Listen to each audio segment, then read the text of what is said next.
But এই 7 বছরে কোনো উন্নতি হয়নি। আর আজকে যে বিষয়টা সেটা হচ্ছে 72 ঘন্টার আলটিমেটামে আমরা ছিলাম। আমাদের প্রিন্সিপাল সুনির্মল স্যার এতটাই কেয়ারলেস যে উনি আমাদের এই 72 ঘন্টার আলটিমেটাম ফেলে উনি ছুটিতে চলে গেছে। এই দীর্ঘদিনের যে অনিয়ম, এই অনিয়মের বিরুদ্ধে আমরা রুখে দাঁড়াতে চাই। এই অনিয়ম যাতে আর না হয় এই জন্য আমরা এমন একটা প্রশাসন চাই যে প্রশাসন শিক্ষার্থী বান্ধব হবে। আর গত যে প্রশাসন ছিল এটা সম্পূর্ণ শিক্ষার্থীদের বিরুদ্ধে ছিল।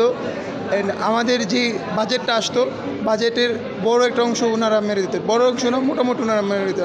আমরা খেলাধুলা থেকে শুরু করে কোনো আবাসন ব্যবস্থা কোনো কিছুই নেই।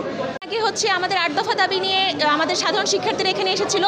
শুধুমাত্র গত 3 দিন ধরে আমরা 2022 সাল থেকে আন্দোলন করছি, যেহেতু কোনো ফলপ্রসূ আমরা সমাধান পাইনি এবং আমাদের একটা দাবি ছিল 8 দফা দাবির মধ্যে আমাদের 2 বছরের পূর্ণাঙ্গ বাজেট প্রকাশ করা শিক্ষার্থীদের সামনে। সেই বাজেট প্রকাশ করা হয়নি এবং বর্তমানে আমাদের অধ্যক্ষ মহোদয় যিনি আমাদের এখানে অনুপস্থিত আছেন, যার কারণে আমরা 8 দফা দাবি থেকে আমরা যেহেতু আমাদের আলটিমেটাম শেষ, আমরা 1 দফা দাবিতে উপনীত হয়েছি এবং আমাদের 1 দফা দাবি হচ্ছে আমাদের প্রিন্সিপাল স্যারের পদত্যাগ। ওনাদের কাছে আমাদের যে দাবি দেওয়াগুলো ছিল সেগুলো আসলে পূরণ হয় নাই। আমাদের যৌক্তিক দাবিগুলো যেহেতু পূরণ হয় নাই, তাই আমি সাধারণ হবিগঞ্জ মেডিকেল কলেজ সাধারণ শিক্ষার্থীদের পক্ষ থেকে 1 দফা ঘোষণা করছি এবং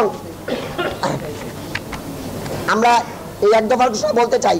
হবিগঞ্জ মেডিকেল কলেজের সাধারণ শিক্ষার্থীদের সিদ্ধান্ত মোতাবেক উল্লেখিত 8 দফা দাবি 72 ঘন্টার আলটিমেটাম সহ বিগত 2 বছরের অধিক সময়ের মধ্যে মানতে ব্যর্থ হয় এবং বৈষম্য বিরোধী ছাত্র আন্দোলনের বিরোধিতা করায় দুর্নীতিবাজ প্রশাসনের অংশীদার অধ্যক্ষ ও একাডেমিক কোঅর্ডিনেটরকে ব্যর্থতার দায় নিয়ে আগামী 3 ঘন্টার মধ্যে স্বেচ্ছায় পদত্যাগ করতে হবে এবং তাদের বিরুদ্ধে আনীত দুর্নীতির অভিযোগের মীমাংসা না হওয়া পর্যন্ত একাডেমিক কোনো কার্যকলাপে অংশগ্রহণ করতে পারবেন না।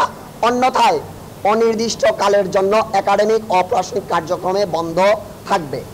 নির্দেশক্রমে সাধারণ শিক্ষার্থী হবিগঞ্জ মেডিকেল কলেজ।